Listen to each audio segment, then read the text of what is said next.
우리 하나님의 말씀은 로마서 12장입니다.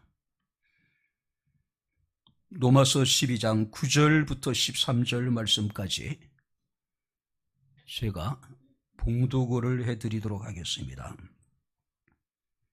9절부터 13절입니다. 사랑에는 거짓이 없나니 악을 미워하고 선에 속하라. 형제를 사랑하여 서로 우애하고 존경하기를 서로 먼저 하며 부지런하여 게으르지 말고 열심을 품고 주를 섬기라. 소망 중에 출구하며 환난 중에 참으며 기도에 항상 힘쓰며 성도들의 쓸 것을 공급하며 손 대접하기를 힘쓰라. 아멘. 자비롭고 은혜로우신 아버지 하나님 고맙습니다.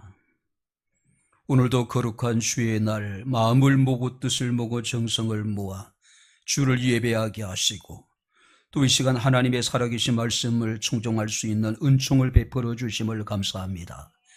말씀이 선포될 때 우리의 마음의 문을 열어주시고 우리의 귀를 여셔서 성령이 교회들에게 하시는 주의 음성을 듣게 하옵소서.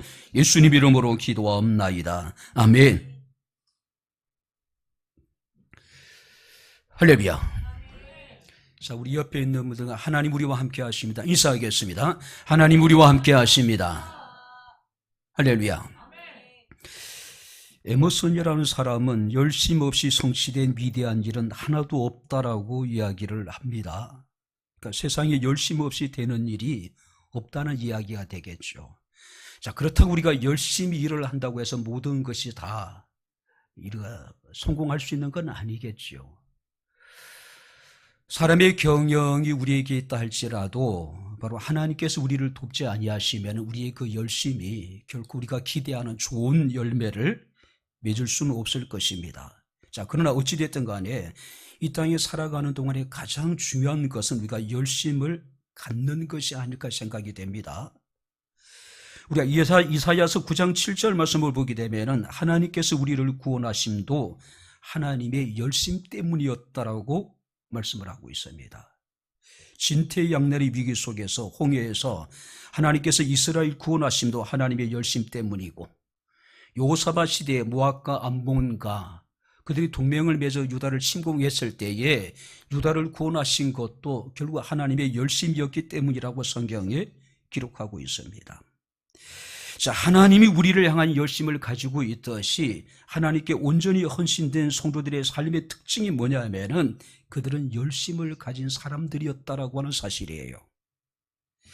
우리가 열왕기상 19장 10절 말씀을 보게 되면은 갈멜산에서 850대 1의 영적인 전투에서 승리한 위대한 선지자 엘리야가 이세벨의 어떤 위협에 그가 이제 두려워서 호렙산 굴에 숨게 되죠.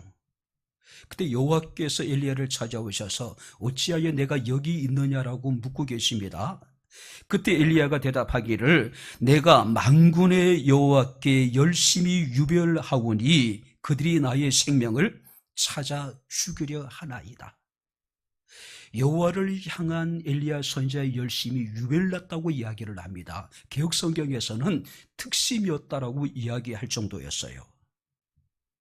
자, 뿐만 아니라 우리가 열왕기하 10장 66절 말씀을 보게 되면은 북왕국의 그 아합 왕국을 전복시킨 인물이 그 예후라고 하는 장군이었습니다. 자, 그 예후가 아합의 집안의 사람들을 처단하고 바로 이제 레갑의 아들 요나답이라는 사람을 만나서 그를 자신의 수레에 끌어올리면서 이런 이야기를 합니다. 나와 함께 가서 여호와를 위한 나의 열심을 보라고 이야기를 해요. 자, 끊임없이 정변이 일어나서 권력이 바뀌는 북이스라엘 왕국에서 이 예후와 이 예후의 그 자손들은 4대에 걸쳐서 그 북이스라엘을 통치하는 그런 이제 통치자의 그런 여러분들의 모습을 우리가 보게 됩니다. 하나님을 향한 특별한 열심이 그뿐만 아니라 그의 4대에 걸쳐가지고 그들이 북이스라엘을 통치하게 되게 된다는 사실입니다. 자, 우리가 요한복음 요한계시록 3장 15절 16절 말씀을 보게 되면은 예수께서는 그 라우디게아 교회 성도를 향해서 이러시기를 내가 네 행위를 아노니 내가 차지도 아니하고 뜨겁지도 아니하도다. 내가 차든지 뜨겁든지 하기를 원하노라. 내가 이같이 미지근하여 뜨겁지도 아니하고 차지도 아니하니 내 입에서 너를 토하여 버릴 것이다. 그러니까 한마디로 하나님께서 역겹다는 이야기예요. 뜨겁지도 않고 차지도 않는 이 라우디게아 교회 성도들의 신앙의 상태에 대해서 주님께서 역겹다. 그러니까 토하고 싶을 정도로. 그렇죠? 자, 우리가 이제 로마서 이제 오늘 본 말씀을 보게 되면 1장부터 11장까지는 자, 구원이 어떻게 이루어지는가에 대해서 어떤 교리적인 문제를 다루고 있다면은 이제 12장서부터는 그러면 구원을 받은 사람이 어떻게 살아야 될 것인가에 대해서 우리에게 교훈해 주고 있습니다. 자, 11절 말씀을 우리 다시 한번 같이 읽겠습니다. 부지런하여 게으르지 말고 열심을 품고 주를 섬기라. 자, 구원을 받은 성도들의 삶, 그들의 삶이 어떠해야 되냐 하면은 11절 말씀을 보니까 부지런하여 게으르지 말고 열심을 품고 주를 섬기라. 자, 여기서 열심을 품는다는 이야기는 가슴 속에 불을 안고 살아간다는 의미가 있는 거예요. 자, 신학적으로 표현하면은 성령이 충만하여 뜨거워진 상태. 그러니까 한마디로 신앙이 불붙는 상태를 의미하고 있는 겁니다. 자, 그래서 혹자는 이르기를 성도는 자기 속에 불을 가진 사람이라고 표현하기도 합니다.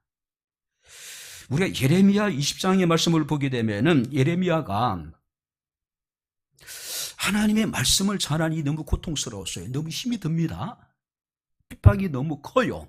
자, 그러다 보니까 그가 내가 다시는 여호와를 선포하지 아니하며 그의 이름으로 말하지 않을 것이라고 단단하게 다짐을 해요. 근데 이제 이어서 그는 이르기를 나의 마음이 불붙는 것 같아서 골수에 사무치니 답답하여 견딜 수가 없습니다. 주의 일을 행하는 것이, 하나님의 말씀을 선포하는 것이 너무나도 어렵고 고통스럽고 힘들었단 말이에요. 그래서 내가 다시는 여호와를 선포하지 않고 그 이름으로 말하지 않겠다라고 다짐하고 또 다짐했지만은 그의 마음이 불붙는 것 같았다. 뭐가 있습니까? 그 마음속에 불이 있었다는 이야기예요. 하나님을 향한 열심이 있었다는 이야기입니다. 그 불이 골수에 사무치니 내가 답답하여 견딜 수 없어서 다시 주의 이름으로 선포하고 다시 하나님의 말씀을 전할 수밖에 없었다는 이야기죠. 우리들에게 있어서 열심을 빼버리면 우리의 신앙은 더 이상 설 자리가 없어지게 되는 겁니다. 아무리 화려하고 웅장하고 수십만의 사람이 모인다 하더라도 만약 열심을 잃어버렸다면 그 교회는 이미 죽은 교회라고 해도 과언은 아닐 것입니다. 자, 그렇다면 오늘 우리는 본 말씀을 통해서 우리가 어떻게 살아야 될 것인가, 우리가 어떤 열심을 가지고 우리가 주님을 섬기게 될 것인가, 우리가 몇 가지로 살펴보면서 우리가 함께 은혜를 나누도록 하겠습니다. 자, 9절부터 10절을 우리 다시 한번 같이 읽겠습니다. 사랑에는 거짓이 없나니 악을 미워하고 선에 속하라. 형제를 사랑하여 서로 우애하고 존경하기를 서로 먼저 하며 열심으로 서로 사랑하라. 열심으로. 특별히 여기서 거짓 없는 사랑을 이야기를 하고 있습니다. 바로 여러분들이 가식이 없는, 위선이 없는 참사랑, 진정한 사랑을 하라는 거예요. 그리고 열심히. 자, 원문의 뜻은 이렇습니다. 배우가 무대에서 연기하는 것처럼 하지 말고, 배우가 자기 스스로를 분장을 하고 무대에 서가지고 여러 가지 어떤 그 애정 표현을 하게 되잖아요. 사랑을 이야기하게 되잖아요. 사랑을 노래하잖아요. 근데 자신의 본심과는 관계없는 겁니다. 그들은 사랑의 가면을 쓰고 그들은 사랑을 노래하는 거예요. 자, 그렇기 때문에 너희는 배우가 무대에서 연기하는 것처럼 하지 말라. 그러니까 위선의 가면을 벗고 마음으로부터 우러나오는 참된 사랑, 진정한 사랑을 행하라는 이야기죠. 가룟 유다는 예수님을 사랑하는 것처럼 거짓된 입맞춤으로 바로 예수를 원수들에게 넘기게 되잖아요. 그러니까 거짓된 사랑이라는 거죠. 위선된 사랑이라는 것이죠. 그래서 요한일서 3장 18절 말씀을 보게 되면 자녀들아 우리가 말과 혀로만 사랑하지 말고 오직 행함과 진실함으로 하자. 자, 여기서 사랑에는 두 가지 요소가 반드시 필요합니다. 첫 번째는 뭐냐면은 밖으로는 행함으로 하고 안으로는 진실함으로 사랑해라. 무슨 얘기입니까? 앞과 뒤가 똑같아야 된다는 이야기예요. 그죠? 자, 여기서 겉과 속이 똑같은 사랑을 하라는 거죠. 혹자는 이르기를 그리스도인은 사랑 없이는 아무것도 하지 말아야 하고 아무것도 할 수 없는 자들이어야 한다. 그리스도인은 사랑 없이는 아무것도 하지 말아야 되고 사랑 없이는 아무것도 할 수 없는 사람이 되어야 된다는 것이죠. 그러니까 모든 것을 사랑으로 행하라는 이야기죠. 주님께서 우리에게 새 계명을 주셨습니다. 옛 계명은 뭐냐면은 내 이웃을 내 몸같이 사랑하는 것. 새 계명은 뭡니까? 내가 너희를 사랑하는 것 같이 너희도 서로 사랑하는 것. 자, 이웃을 내 몸같이 사랑하는 것은 다분히 어떤 본능적인 겁니다. 충동적인 거예요. 그렇지 않습니까? 내가 내 몸을 사랑하는 것은 본능적인 거예요. 충동적인 것인 겁니다. 그죠? 그러나 두 번째 새 계명은요, 하나님이 우리를 사랑하신 것 같이 너희도 서로 사랑하라. 그 사랑의 여러분들이 근거가 뭡니까? 자비로우신 하나님의 사랑에 뿌리를 두고 너희가 서로 열심히 사랑하라. 내가 나를 사랑하는 것이 쉽습니까? 이웃을 내가 사랑하는 것처럼, 내가 나를 사랑하는 것처럼, 아니면 하나님이 나를 사랑하는 것처럼 이웃을 사랑하는 것이 힘들겠습니까? 후자가 훨씬 힘들죠. 그죠? 특별히 이 사랑에는 교회와 성도들에게 반드시 이제 나타나야 되는데, 그때 두 가지의 여러분들이 이제 나타나야 될 것이 있습니다. 첫 번째는 뭐냐면은 거짓이 없는 사랑은 악을 미워하고, 그래서 악을 미워한다는 얘기는 싫어한다, 혐오한다. 단순히 악을 싫어하는 정도가 아니라 강력한 거부감, 더 나아가서 혐오해야 된다. 혐오하라. 자, 악을 미워하고 선에 속하라는 이야기는 선과 완전히 결합되어져 있어라. 어떤 불가분의 어떤 관계. 자, 여기 선은 누굽니까? 선하신 하나님을 의미하고 있는 거예요. 우리의 사랑은 악을 미워하고 선하신 하나님과 완전히 우리가 밀착되어져 있는 그런 관계 속에서 우리의 사랑이 이루어져야 된다는 이야기예요. 자, 뿐만 아니라 서로 우애하고 존경하기를 먼저 하라고 이야기합니다. 자, 우애라고 하는 그 형제 간의 사랑, 또 친구들 간의 어떤 우정이라고 이야기할 수 있겠죠. 자, 존경이라고 하는 것은 상대방을 인정하고 상대방을 높이 평가해 주는 것을 의미하고 있습니다. 자, 그런데 우리가 사랑하고 또 상대방을 존경해야 될 이유가 뭘까요?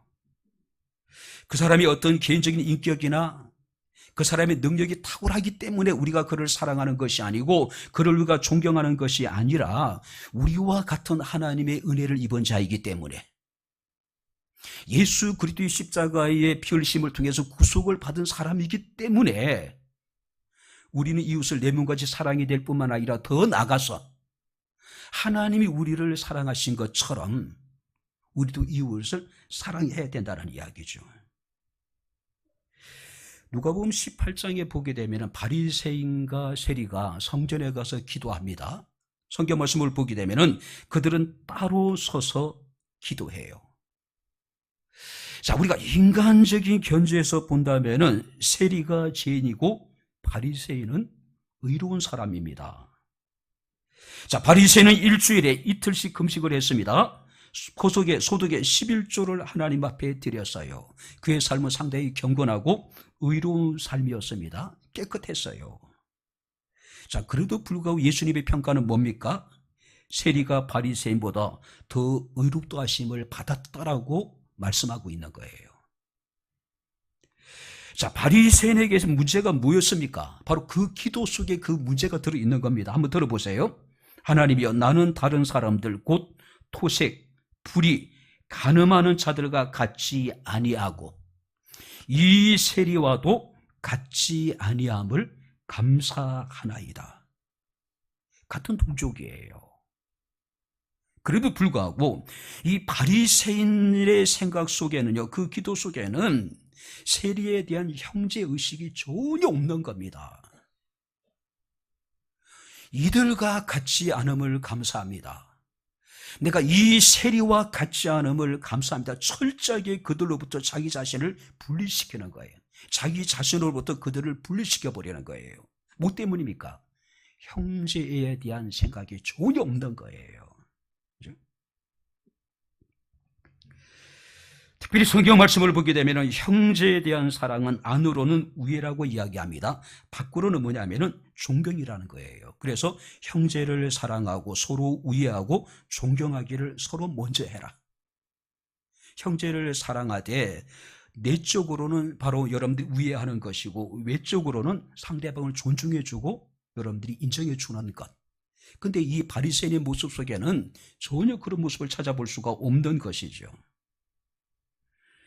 베드로전서 4장 8절 말씀을 보게 되면 무엇보다도 열심히 서로 사랑할지니 사랑은 허다한 죄를 덮는다라고 말씀을 하고 있습니다. 우리는 예수 그리스도의 은혜로 말미암아 구원을 받은 사람들입니다. 할렐루야. 그럼 우리가 어떤 열심을 가지고 우리가 어떻게 살아가게 될 것인가? 열심히 서로 사랑하는 것. 할렐루야. 열심히 사랑하는 것. 자, 두 번째 한번 성경을 보겠습니다. 11절을 같이 읽겠습니다. 부지런하여 게으르지 말고 열심을 품고 주를 섬기라. 열심을 품고 주를 섬기라. 자, 여기서 열심이라는 것은 영적으로 끌어올라야 된다는 이야기예요. 뜨거운 감정들이 우리 속에서 막 불붙듯이 일어나야 된다는 이야기예요. 성령으로 충만하여 가슴이 뜨거워진 상태. 예레미야가 느꼈던 내 마음이 부풀는 것 같아서 견딜 수 없는 그런 상태. 우리가 그런 마음을 가지고 주를 섬기라. 아까 말씀드리지만 그리스도인은 자기 속에 불을 가진 사람이에요. 근데 그 불이 싸늘하게 꺼져버린 사람이 있는가 하면은 그 불이 늘 항상 여러분들이 불타오르는 사람들도 있단 말이에요. 유명한 신학자인 한철아 박사는 그런 이야기합니다. 기독교는 한마디로 열심의 종교다. 그리고 나의 신학은 열심의 신학이라고 이야기를 하고 있습니다. 서기 350년경에 로마 교황을 지낸 율리우스라고 하는 인물이 있습니다. 굉장히 어떤 경건했던 인물인 것 같습니다. 어떤 고결한 어떤 인격을 가지고 있는 그런 인물이었던 것 같습니다. 그래서 천주교에서는 그를 성자라고 하는 칭호를 붙여줍니다.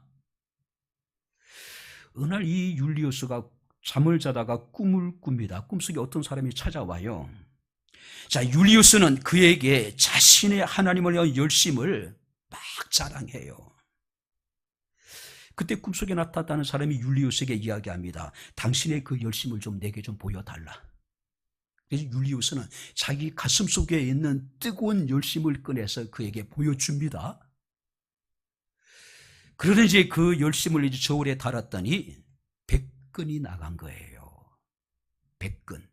자, 율리우스 입장에서는 자신의 하나님을 향한 열심이 100근이라는 사실에 대해 굉장히 기뻐합니다. 자부심을 느껴요. 하나님, 내가 이 정도의 어떤 그 열심을 갖고 하나님을 섬겨본 것에 대해서 그는 하나님께 감사하기도 하고, 그죠? 자, 그런데 갑자기 그가요, 뜨겁게 끓는 물 속에서 율리우스의 그 열심 덩어리를 집어 넣어버린 거예요. 그 열심 덩어리가 산산이 이렇게 분해되기 시작합니다.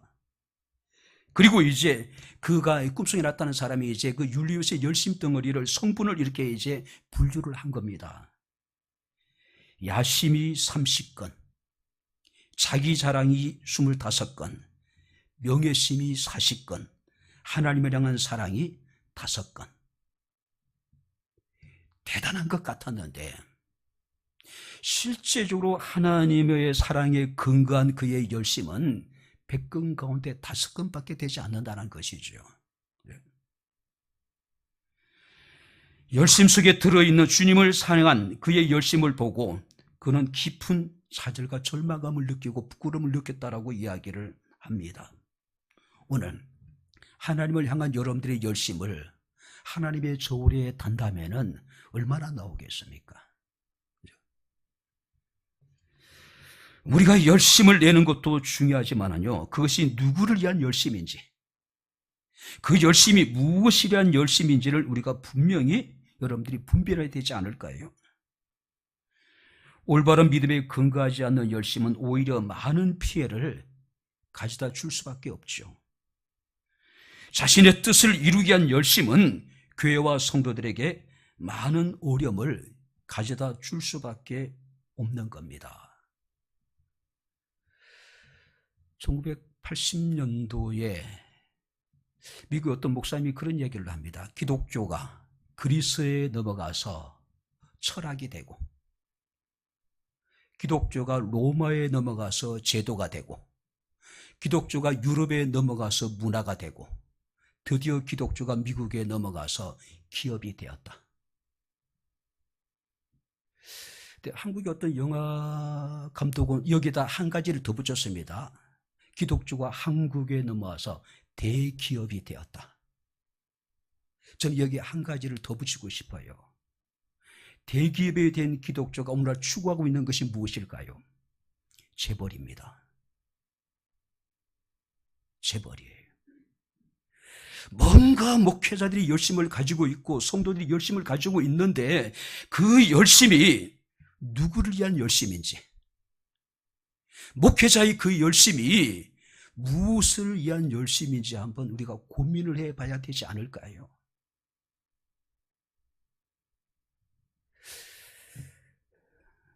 목회자 자신을 위한 열심이 아닐까? 목회자 가족을 위한 열심은 아닐까? 목회자의 자녀를 위한 열심은 아닐까? 그죠?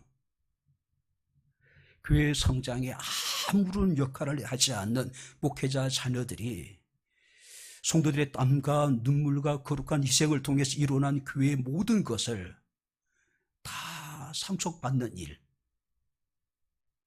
교회에 행했던 수많은 사업들을 아무 역할을 하지 않는 자녀들이 고스란히 자신의 유산으로 물려받는 이런 일들, 뭔가 우리가 다시 한번 한국 교회의 열심, 우리의 열심이 누구를 위한 것인지 무엇을 위한 것인지 한번 고민해 봐야 되지 않을까요? 성경 우리에게 말씀하고 있습니다. 열심을 품고 주님을 섬기라. 우리가 자신의 사업에 대해서는 굉장히 열심입니다. 자신의 이익을 위해서는 굉장히 열심을 가지고 있습니다. 그런데 정작 주님을 섬기는 일에, 우리가 예배하는 일에, 우리가 기도하고 찬양하는 일에, 우리가 성도를 섬기는 일에, 우리가 봉사하는 일에 얼마만큼 열심을 가지고 있는지 우리 자신 한번 돌아봐야 되지 않을까요?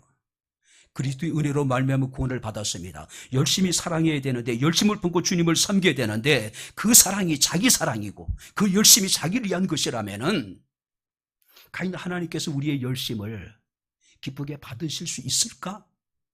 고민하게 됩니다. 사도 바울은 로마서 14장 7절 8절에 이르기를 우리 중에 누구든지 자기를 위하여 사는 자가 없고 자기를 위하여 죽는 자도 없도다. 우리가 살아도 주를 위해 살고 죽어도 주를 위해 죽나니 그러므로 사나 죽으나 우리가 주의 것이다. 우리는 주님의 것입니다. 할렐루야. 우리가 소유하고 있는 모든 것도 주님의 것이에요. 백향목교회도 주님의 것입니다. 단 한 번도 저는 백향목교회가 제 것이라고 생각해 본 적이 없습니다. 백향목교회예요. 주께서 피로 세우신. 그렇기 때문에 우리는 열심히 품고 주의를 힘쓸 수 있는 이유가 바로 황선우 목사 교회가 아니기 때문에, 그죠? 주의 교회이기 때문에 우리가 열심히 품고 주의를 행할 수 있는 것이죠. 예레미야 48장 10절 말씀을 보게 되면은 여호와의 일을 게을리 하는 자는 저주를 받을 것이다. 하나님의 일을 열심을 품고 하지 않는 사람은 저주를 받을 것이라고 우리에게 경고하고 있다는 겁니다. 자, 뿐만 아니라 12절을 같이 읽겠습니다. 소망 중에 즐거워하며 환난 중에 참으며 기도에 항상 힘쓰며 환난 중에 기도에 항상 힘쓰라. 열심히 기도하란 이야기죠. 환난을 당해도. 자, 이 말씀 이렇게 여러분들이 풀어서 이야기하더라고요. 어떤 분은 소망 안에서 혹은 소망으로 즐거워하고, 환난 안에서 혹은 환난으로 인내하고, 기도 안에서 혹은 기도로 계속 머무르고 있어라. 어쩌면 성도들에게 환난이라고 하는 것은 필연적인 것이잖아요. 환난을 우리가 피할 수 있는 것도 아니잖아요. 그래서 예수께서 우리에게 말씀하시기를 세상에서 너희가 환난을 당할 것이라고 말씀하고 있는 겁니다. 필연적이라는 것이죠. 선택의 여지가 없는 겁니다. 그런데 성경 우리에게 말씀합니다. 환난 중에도 참으며 기도에 항상 힘쓰라. 그 전에 뭐라고 말씀하냐면은 소망 중에 즐거워하고, 너희가 어떤 환난을 당하더라도 소망 가운데 기뻐하며 즐거워하며 항상 기도하기를 힘을 써라. 열심히 기도해라. 열심히 기도해라. 예수 믿는다고 고난이 없어지는 것은 아니죠. 오히려 고난이 더 여러분들이 거세질 수도 있습니다. 예수를 믿지 않을 때는 신앙 때문에 고난도 없고 여러분 염려도 없고 근심도 없어요. 마음이 편했어요. 근데 예수 믿고 나니까 오히려 근심거리가 더 많아지고 고난이 더 많아집니다. 어려운 일이 더 많아지고 생활에 불편한 것이 더 많아져요. 그래서 사람들은 때로는 신앙을 포기해버리는 거예요. 차라리 예수 안 믿을 때가 훨씬 더 마음이 편했다는 것이죠. 그런데 성도들의 삶에 있어서 고난은 필연적일 뿐만 아니라 우리에게 필요해요. 우리의 믿음을 촉진시키고 우리는 고난으로 인해서 더욱 하나님을 신뢰하게 되기 때문에 그렇습니다. 우리의 구원의 서정, 구원에 우리가 순서에 보게 되면 성화합니다. 지금 저와 여러분들 구원의 순서 가운데 지금 우리는 성화의 삶을 살아가고 있어요. 하나님이 아시고 하나님이 정하시고 하나님이 부르시고 하나님이 의롭다 하시고 하나님 우리를 자녀 삼아 주시고 그리고 지금 우리는 성화, 거룩해져가는 과정이에요. 그러니까 거룩해져가는 과정이라고 하는 것은 하나님이 여러 가지 우리의 삶의 환경을 통해 우리를 연단해가는 과정이에요. 온전한 하나님의 사람으로. 그 다음에 단계가 영화에 우리가 죽어서 우리 영광스러운 몸으로 우리가 변화되는 겁니다. 그런데 성화의 과정에 고난이라는 것은 필연적인 것이라는 거죠. 반드시 필요하다는 것이죠. 그죠? 자, 그런데 우리가 고난으로 끝나지 않는 이유는 뭡니까? 우리에게 소망이 있기 때문에 그래요. 소망이 있기 때문에. 히브리서 11장 말씀을 보게 되면은 위대한 신앙인들의 삶의 특징이 뭡니까? 그들은 더 좋은 것을 사모하는 마음. 그들은 소망이 있었어요. 더 좋은 본향을 그들이 소망했고 더 좋은 부활을 그들이 소망했고 하나님이 예비하신 더 좋은 것, 아름다운 것들을 그들이 바라보았기 때문에 극한 시련과 고난과 환난 속에서 그들이 견뎌낼 수 있었던 것이죠. 저는 목회를 하면서 아주 오래전부터 우리 교인들에게 성도의 삶기에 대해서 자주 말씀을 드렸습니다. 하나님이 행하신 일들을 기대하고 기도하고 기다리라. 할렐루야. 어떤 환난 중에도 소망을 가지고 하나님께서 우리 가운데 행하실 일들을 기대하는 겁니다. 그 기대를 우리가 접어서는 안 돼요. 기대를 가지고 기도하는 겁니다. 그리고 잠잠히 하나님의 때에 하나님께서 우리에게 베푸실 그 은혜를 기다리는 겁니다. 이것이 성도의 삶기예요. 열심을 품고 어떤 환난 중에도 소망을 갖고 열심히 항상 기도할 수 있는 저와 여러분들의 삶이 되어질 수 있기를 주의 이름으로 축원합니다. 자, 마지막으로 13절을 같이 읽겠습니다. 성도에 쓸 것을 공급하며 손 대접하기를 힘써라. 성도들의 쓸 것을 공급하라는 이야기는 실제적인 도움이에요. 구체적인 겁니다. 성도들에게 필요한 것, 성도들에게 부족한 것을 공급해 주어라. 공급해 주어라. 말로만 기도하겠습니다. 말로만 위로하고 격려하고 물론 힘이 될 수도 있겠지요. 그런데 거기서 끝이지 말란 이야기예요. 성도들이 쓸 것을 공급하라는 이야기는 실제적으로 필요한 것이 무엇인지 부족한 것이 무엇인지를 이렇게 이제 살피고 난 다음에 도와주라는 이야기예요. 공급해 주라. 공급한다는 이야기는 참여하다, 나누어 주다. 이 단어의 어원을 보게 되면 참여자, 동반자라고 하는 그런 의미를 가지고 있습니다. 어떤 사람과 함께 그가 가진 어떤 것에 참여하고 어떤 사람과 함께 그가 가지고 있지 않는 부족한 어떤 것을 나누는 것. 이것이 쓸 것을 공급하는 거예요. 어떤 사람과 함께 그가 가진 어떤 것에 참여하는 것, 어떤 사람과 함께 그가 가지고 있지 않는 부족한 어떤 것을 나누어 주는 것. 이것이 성도에 쓸 것을 공급해 주는 겁니다. 뿐만 아니라 손 대접하기를 힘쓰라고 이야기합니다. 적극적으로 나그네를 잘 대접하라. 자, 원문을 직역하면은 나그네 환대를 추구하라. 소극적으로 우리가 나그네들에게 호의를 베푸는 정도가 아니라 오히려 적극적으로 그것을 추구하라는 이야기예요. 갈망하라는 이야기예요. 갈망하라. 더 나가서 적극적으로. 실제 초대교회 성도들은 어려운 일을 당하는 사람들에게 구제하는 일에 굉장히 적극적이었죠. 그래서 혹자는 자기 집이나 밭을 팔아서 그 판 것을 사도들의 앞에 갖다가 주면은 사도들이 그것을 각자 필요에 따라서 나눠주었어요. 그래서 초대교회는 핍절한 자가 없었다. 왜냐하면 완전한 공산주의가 이루어지게 되는 거예요. 모든 사람들이 함께 자신의 것을 갖다가 이제 이렇게 이제 내놓고 서로 나누는 겁니다. 근데 지금 공산주의는 변질된 공산주의잖아요. 기독교의 공산주의는 사랑입니다.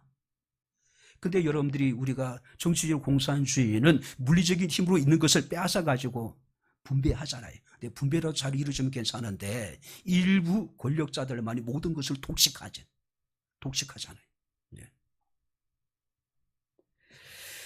베드로전서 우리가 5장 9절 10절 말씀을 보게 되면 서로 대접하기를 원망 없이 하라.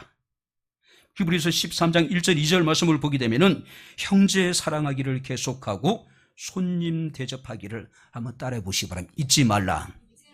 늘 기억하고 그것을 추구해라. 그것을 갈망해라. 그러니까 기회를 찾아라는 이야기예요. 그렇죠?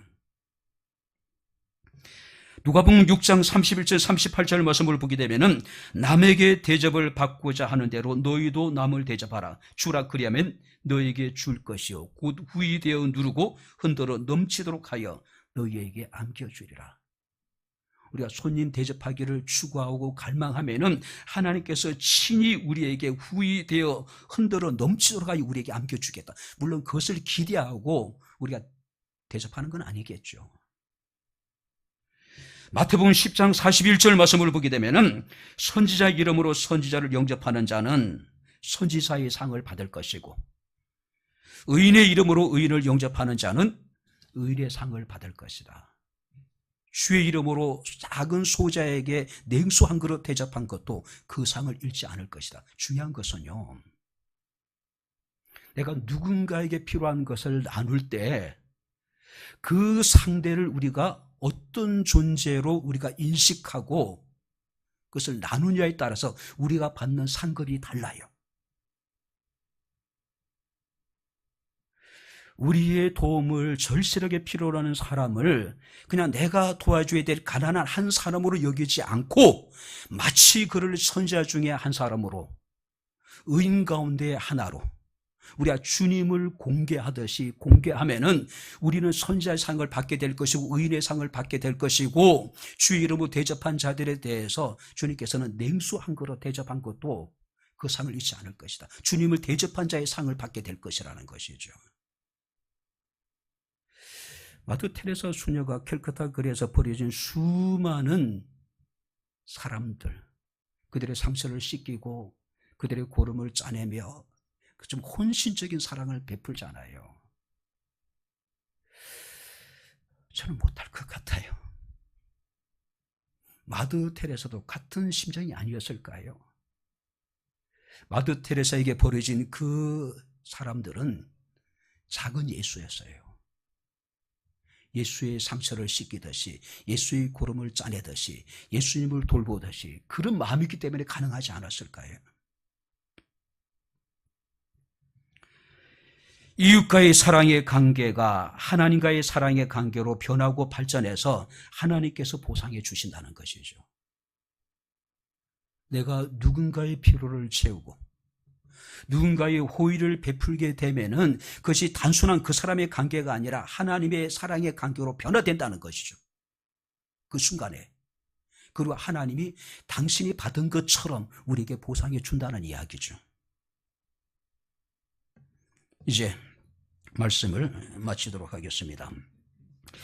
히말라야 산맥에 네팔의 그 카트만두에 전해져 온 여러분 새에 대한 전설이 있다고 이야기합니다. 그 새 이름은 날이 새면 집 지으리. 새 이름이 그렇다 그래요. 날이 새면 집을 지으리. 카트만두는 낮에는 따뜻하다가 밤이 되면 온도가 급격히 떨어져서 엄청 춥다라고 이야기합니다. 보통 산악지대가 그렇죠. 자, 이 새는 따뜻한 낮에는 종달새나 꾀꼬리처럼 아름다운 노래를 부르면서 하루를 즐깁니다. 그리고 해가 져요. 차가운 눈바람이 날리게 되면은 둥지가 없는 이 새는 이곳저곳에 여러분들이 이제 끼우거리게 되는 겁니다. 그러니까 다른 새들의 눈총을 받는 거예요. 밤새 추위에 떨면서 그 새는 노래한다 그럽니다. 아, 날이 새면 집 지으리. 날이 새면은 집을 지으리. 그런데 혹독한 밤을, 추운 밤을 보내고 이제 아침이 밝아오잖아요. 그러면 따뜻한 해가 뜨잖아요. 그럼 지난밤의 그 고통을 다 잊어버리는 겁니다. 그 따뜻한 그 날씨를 즐기면서 또 여러분들이 노래를 부르는 거예요. 그러다 또 이제 밤이 오면은 그때서야 이제 주의 앞에서 아, 내가 내일은 날이 새면 집을 지으리. 날이 새면 내가 내일은 반드시 집을 지으라고 노래한다는 겁니다. 따뜻할 때는 집을 짓는 것을 잃어버리는 겁니다. 혹독한 밤의 주의가 찾아오게 되면은 그때서야 뒤늦게 깨닫지만은 또 날이 새면은 또 생각이 또 바뀌는 거죠. 열심을 갖지 못한 게으른 자의 어떤 숙명적인 모습을 보여주고 있다고 이야기를 합니다. 우리는 어떤 일을 시작할 때는 열정을 가집니다. 뜨거움이 있습니다. 그죠? 모든 것을 다 여러분들이 할 것 같은, 근데 시간이 지남에 따라서 어떻습니까? 그 열심이 서서히 식어져 버리죠. 여러분들이 차갑게 식어집니다. 냉랭해져요. 에베소 6장 24절에 이르기를 우리 주 예수 그리스도를 변함없이 사랑하는 자에게 하나님 은혜가 있을 것이라고 말씀하고 있습니다. 하나님은 심지가 견고한 자들에게 평강을 주시겠다라고 약속하고 계십니다. 디도서 2장 14절 말씀을 보게 되면은 그가 우리를 대신하여 자신을 주심은 모든 불법에서 우리를 속량하시고 우리를 깨끗하게 하사, 한번 따라해 보시기 바랍니다. 선한 일을 열심히 하는 자기 백성이 되게 하려 하심이라. 우리를 모든 불법에서 속량하시고 우리를 깨끗하게 하신 목적이 뭐냐면은 선한 일에 열심히 하는 자기 백성이 되기 위함이라고 이야기를 하고 있어요. 하나님이 우리를 구속해 주시고 우리를 구원하시고 우리를 하나님의 거룩한 자녀로 삼아 주셨습니다. 하나님이 오늘도 우리들에게 때를 따라 도우시는 은혜로 날마다 충만하게 하셨습니다. 이런 은혜를 베푸신 목적이 뭐라고요? 선한 일에 열심히 하는 자기 백성이 되기를 원하셨다는 것이죠. 예레미야가 탄식했듯이 내 마음이 불붙는 것 같아서 골수에 사무치니 답답하여 견딜 수 없어서 다시 하나님의 말씀을 선포할 수밖에 없었던 그런 열심, 우리에게 있어야 되지 않을까요? 예배하지 않으면 답답하여 견딜 수 없는 그런 열심, 기도하지 않으면 답답하여 견딜 수 없는 그런 열심, 찬양하지 않으면 답답하여 견딜 수 없는 그런 열심, 우리가 봉사하지 않으면 답답하여 견딜 수 없는 그런 열심이 우리에게 있어야 되지 않을까요? 우리는 불을 품고 사는 사람입니다. 그 불이 꺼지게 해서는 안 돼요. 뜨거운 열심을 갖고 서로 사랑하고, 열심을 품고 주를 섬기고, 열심을 품고 환난 중에도 항상 기도하고, 열심을 품고 다른 사람들의 필요한 것과 부족함을 채울 수 있는 선한 일에 열심을 가진 우리 백향목회 모든 성도들이 다 될 수 있기를 주의 이름으로 축원합니다. 기도하겠습니다. 좋으신 나의 아버지 하나님, 우리 아버지 하나님의 은혜와 사랑을 진심으로 감사를 드립니다. 우리 주 예수 그리스도의 십자가의 구속하심으로 우리를 구원하여 주시고 하나님의 거룩한 자녀로 인쳐주심을 감사를 드립니다. 우리가 단순히 우리가 하나님의 백성이 아니라 선한 일에 열심히 하는 하나님의 백성이 되게 하시고 주의 자녀들이 되게 하옵소서. 서로 사랑하게 하시고 우리가 주님만을 섬기게 하시고 어떤 상황 속에서도 기도하게 하시고 이 땅에 참으로 필요한 것과 부족한 것을 많은 사람들에게 베풀고 나눌 수 있는 저희들의 삶이 되게 하옵소서. 예수님 이름으로 기도하옵나이다. 아멘. 이제는 우리 주 예수 그리스도의 은혜와 하나님의 크신 사랑과 성령님의 교통 교제내제 충만 역사 인도하심이 하나님의 은혜로 구속함을 받고 구원받고 거룩한 열심을 가지고 하나님을 섬기며 하나님의 선한 일에 힘쓰기를 원하는 백향목교회 사랑하는 모든 성도들 머리머리 위에 저희들의 가정과 직장과 사업장과 이 교회와 이 나라 이 민족 위에 지금부터 영원토록 함께 있을지어다. 아멘.